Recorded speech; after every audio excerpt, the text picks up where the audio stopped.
Hello everyone, my name is Bogdan Kulynych, and I'm going to talk about our paper on disparate vulnerability to membership inference attacks. So what are membership inference attacks? These are attacks against privacy of machine learning or statistical models in which an adversary aims to learn for a given record X whether this record was part of the training dataset or not. Because machine learning models are a bit like parrots, they can memorize what they have seen in the training data. By querying and inspecting the model in different ways, an adversary can get a non-trivial advantage at identifying if a record was used in training or not. Researchers have noticed that different records can be differently vulnerable to membership inference attacks. This observation comes in two forms. First, some works have pointed out that there could be outlier records that are more vulnerable than others. Second, other researchers have noticed that whole semantically related subgroups of data can have higher vulnerability than other groups. In our work, we studied the latter aspect, disparate vulnerability to membership inference across data population subgroups. Studying this form of disparate vulnerability is important, among all else, from the legal point of view. Legal scholars have argued that membership inference attacks are a good tool for auditing machine learning and statistical models for their privacy leakage. For example, under GDPR, the scholars have argued that if a model is vulnerable to membership inference, the model should be considered personal data and thus treated in a special way. The issue that can come up here is privacy washing through the usage of average metrics. If we only look at average vulnerability across the population, we might miss situations as before, and we might miss some records that have higher vulnerability. If these records are semantically disconnected outliers, this vulnerability is easy to dismiss as acceptable risk. If these records, however, all belong to a socially salient group, this is much more concerning, and for example, privacy auditors might be accountable to those groups. This is why being able to reason about and audit disparate vulnerability, specifically across population subgroups, is important. In this talk, I will discuss three aspects of our paper. First, regardless of any disparity considerations, we aim to answer the question when exactly the models are vulnerable to membership inference.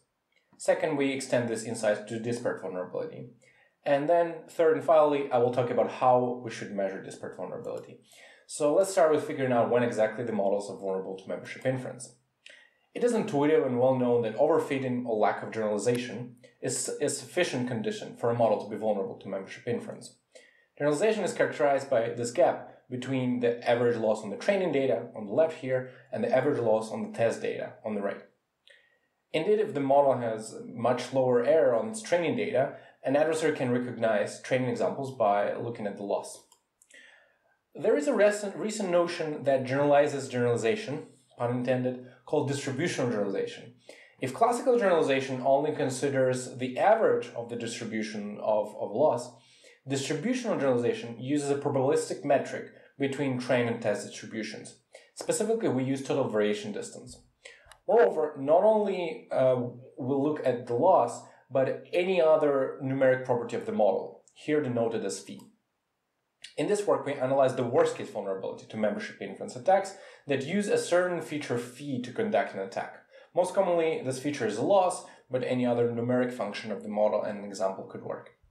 We formalize the worst-case vulnerability as the best possible normalized attack accuracy in a standard formalism by Yam and colleagues. We show that this worst-case vulnerability is exactly equal to the distribution generalization gap. So if poor classical generalization is a sufficient condition for vulnerability, the necessary and sufficient condition is poor distributional generalization. Next, we extend this insight to disparate vulnerability. And for this, we introduce a special subgroup-aware adversary. If we can conduct an attack using certain features phi, for example losses before, then a subgroup-aware version of that attack would additionally use the subgroup to which an example belongs. We show that the worst-case vulnerability with subgroup-aware adversary is always equal or higher than the worst-case vulnerability to an adversary that does not use subgroup information, so using that is always beneficial to the adversary in the worst case. We use this insight as a tool to connect subgroup vulnerability and distribution generalization. We can look at a subgroup-specific version of distribution generalization, which, as before, is the distance between train and test distributions, but this time the distributions are conditional on the subgroup, and as a technicality on the fact that the train data contains at least one example of the subgroup. Then we can show that the worst-case vulnerability to a subgroup-aware adversary, denoted as V sub z, is equal to subgroup-specific distribution generalization gap. Because subgroup-aware adversary always causes higher vulnerability in the worst case, subgroup vulnerability for any other adversary is upper bounded by this distribution and generalization gap as well. And by the way, disparate vulnerability is simply the difference between the subgroup vulnerabilities for two subgroups. So it is sufficient to study subgroup vulnerability as an object. This concludes the theoretical part of the talk, and I would like to now discuss some practical considerations about measuring disparate vulnerability. And I would like to start with a curious observation that we had. We tried to measure disparity in subgroup vulnerability between two synthetic groups. We fixed the size of one majority group and varied the size of the minority group. And then we ran some membership inference attacks in the setup. And what is interesting, the models that we were attacking were kind of dummy models. At the training stage, the training algorithm of these models would take as input the training dataset and just throw it away and return the constant model every time. So the models that we were attacking were independent of the data. And we did this strange experiment to verify that vulnerability and disparity in vulnerability for all such models would be zero, right? Because the models have not really touched or used the data, they cannot be vulnerable to membership inference. We ran three kinds of attacks, I will talk about them more in a bit.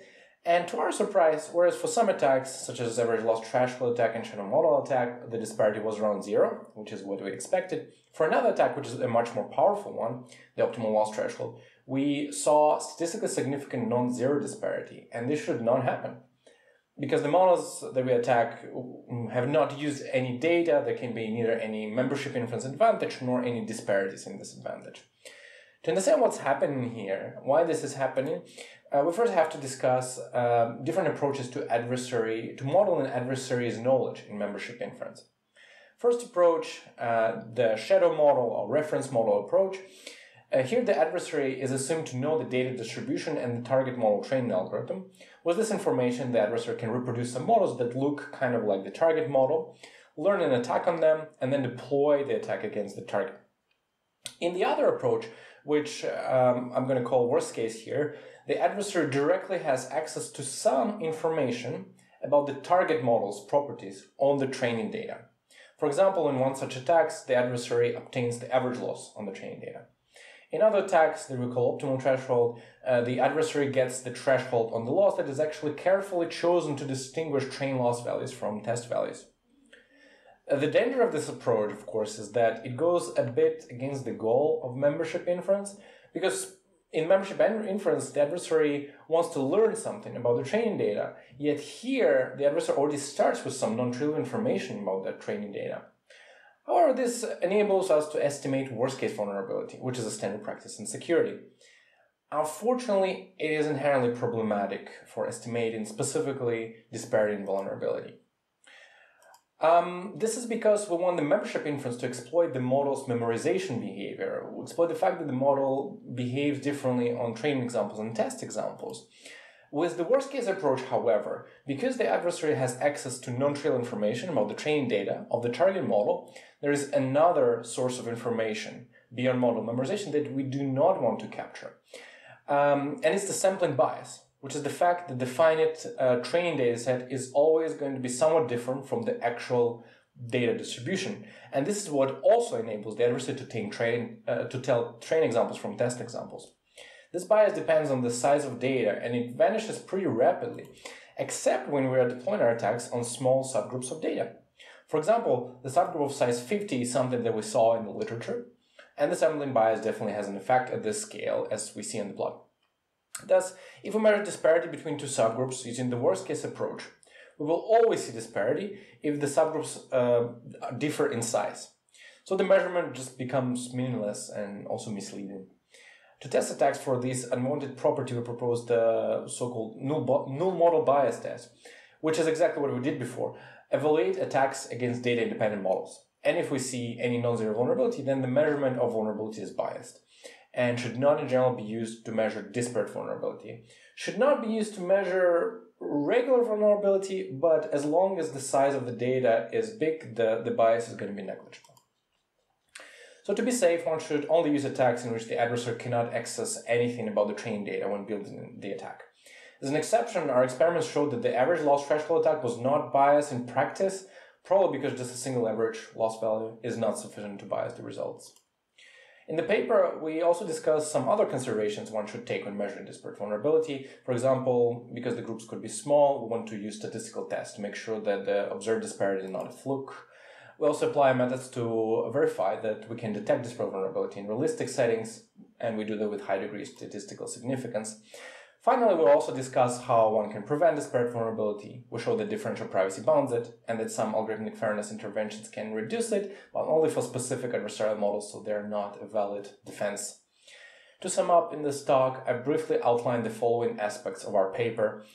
First, we have argued from a legal standpoint that it is important to evaluate disparate vulnerability across demographic subgroups to avoid privacy washing through aggregate metrics. On the theoretical side, the worst-case vulnerability to membership inference is characterized by distributional generalization, so we show that if poor standard generalization is a sufficient condition for membership inference vulnerability, poor distributional generalization is necessary and sufficient. And then disparate vulnerability is bounded by difference in subgroup-level distributional generalization.